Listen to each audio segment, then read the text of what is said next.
first spring back with this, and obviously your first spring with this running back group. I mean, what are your immediate impressions of the group, and what are you challenging them with, I guess, this spring?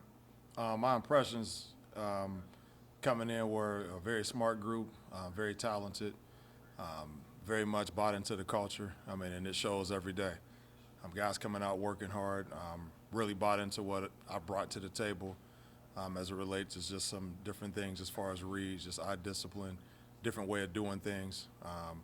Trying to get these guys ready to not only be the best version of themselves, but to help us become Big Ten champions. All right, Tom, and then Peaks. Hey, Coach, having covered and coordinated coverage of the NFL for so long, I've always had a lot of respect for Andy Reid and what he's done, especially on the offensive end. Can you tell me a little bit about, from a running backs coach perspective and you personally, the things you've learned from Andy that help you do your job as well as you do? Well, I mean, the first thing was just kind of confirmation. It was a strong confirmation when I got there that I obviously just getting that job that I've done good things.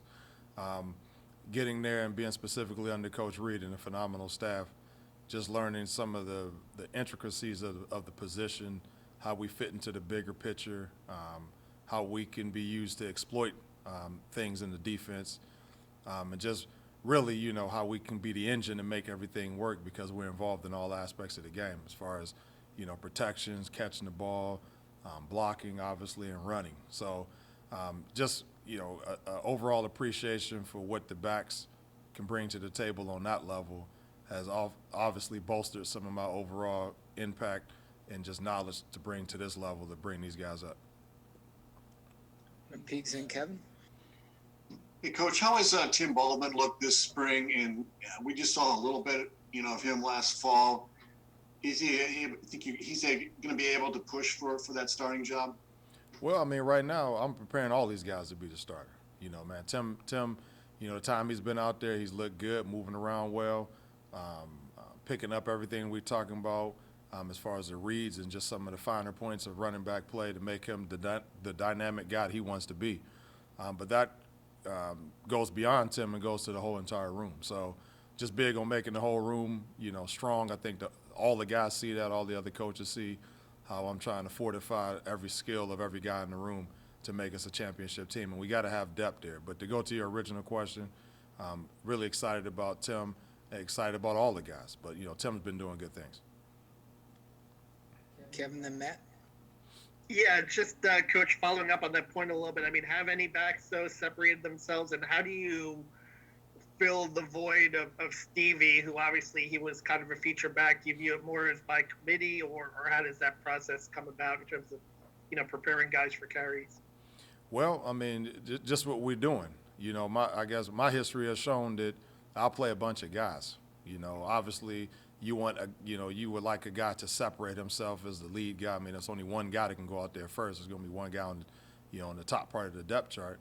However, you got a strong supporting cast of guys that can go in there and do different things and carry the load if people get chipped up.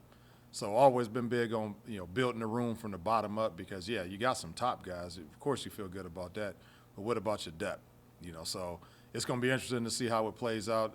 As we continue to go through, conclude spring ball. Still got 3 practices left to go out there and put our stamp on it. Go through the summer as far as continuing to fortify skill sets, and then come into the fall and let's put it all down and get ready to make this run through the Big Ten and win the championship. So excited about these guys. The guys doing everything I asked them to do.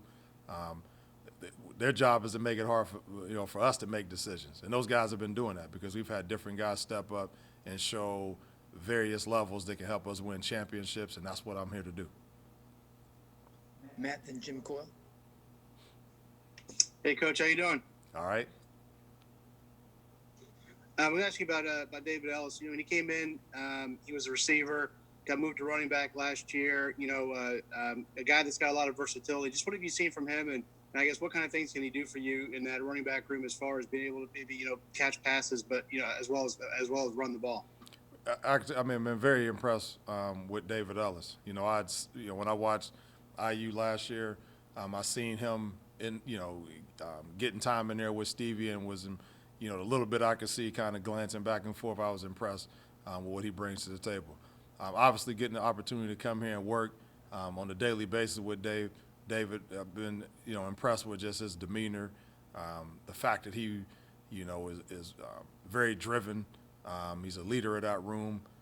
His skill set is amazing as far as being able to catch the ball, make guys miss in space, a big, strong guy. I'm just excited to continue to build on his overall running back skill to make him, not just hey, I'm a great out of the backfield receiver, but I'm a legitimate upper end all around running back. So he's committed to doing that, and I feel very confident about being able to fill those spaces to get him where he needs to be. All right, Jim, and then Dustin. Coach, talk about someone like Charlie Spiegel and what he can bring to this room. He doesn't get talked about a lot. He's not a scholarship player, but he's one of those guys we've been hearing about, and I'm thinking one of those guys that could surprise a lot of people and be the bruiser that Indiana has not really had in the last couple of years. I mean, Stevie got in there, but they have not had truly a guy that could just get into that line and gain that extra yard. Chuck Spiegel, man, that guy's he's been impressive to me. Probably the thing that is impressing me most is just the fact that every day he does something that pops out to you, that he's studying, himself. He's taking coaching. His level of urgency has increased tenfold over the last few weeks.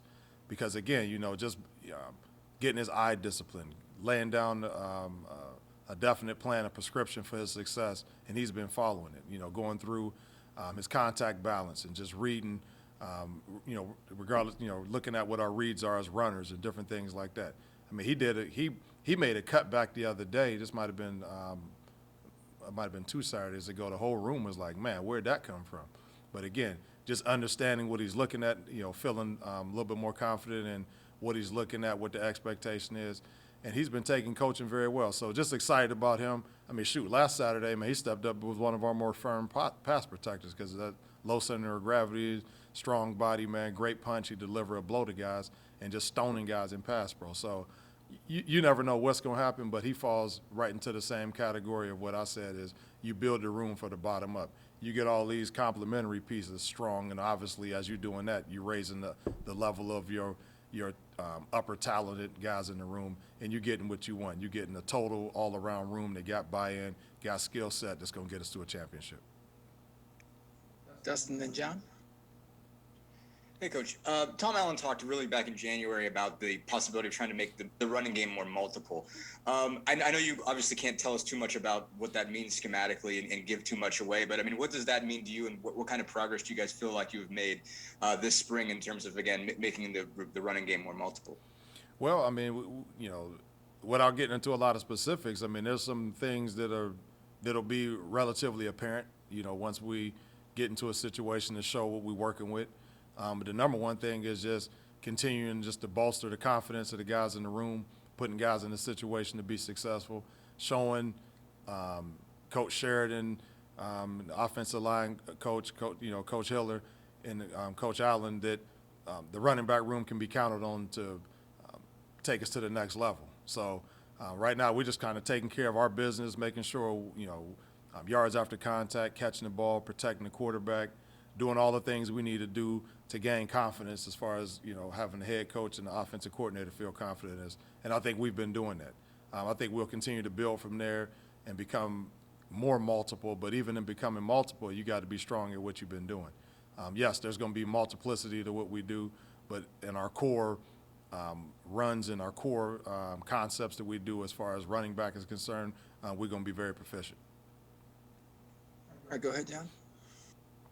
So we were asked about Tim and David, but Samson James, I mean, when you look at him, kind of what are his strengths? What do you think he can bring to the running back room? And what are some of the things you're working on with him to try to unlock kind of his ultimate potential?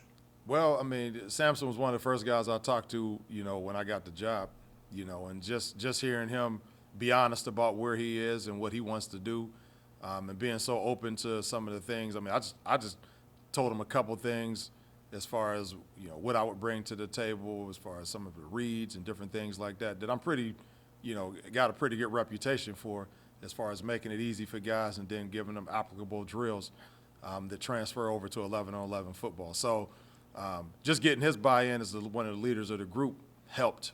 And then obviously he's been in a position to sit back and see those things.